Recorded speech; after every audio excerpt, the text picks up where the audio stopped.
ஒரு சுச்சுவேஷன் பிடிக்கலன்னு டக்குனு நான் மூவ் ஆன் ஆகுறேன் அப்படின்ட்டு விட்டுட்டு போறது வந்துட்டு வாழ்க்கை கிடையாது. நிறைய விஷயங்கள் ஒரு ஃபேமிலிங்கும் போது இல்ல ஹஸ்பண்ட் அண்ட் ஒய்ஃப் ரிலேஷன்ஷிப்ங்கும் போது ஒரு கமிட்மெண்ட்ங்கிறது எல்லாத்துக்குமே இருக்கு.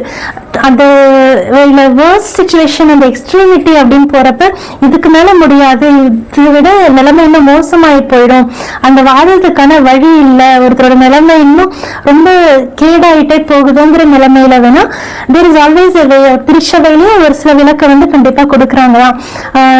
இறைவாத்தை நம்ம கொடுக்கறது கடவுள் இணைத்ததை மனிதன் பிரிக்காது இருக்கட்டும், அதுதான் இறைவாத்தை நமக்கு கொடுக்குது.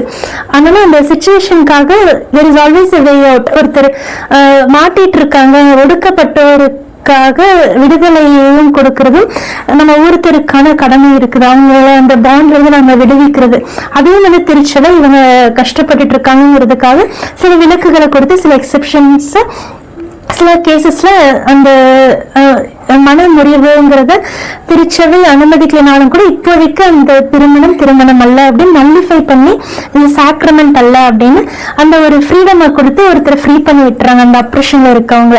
இந்த மாதிரி சில எக்ஸெப்ஷன்ஸ் இருக்கு.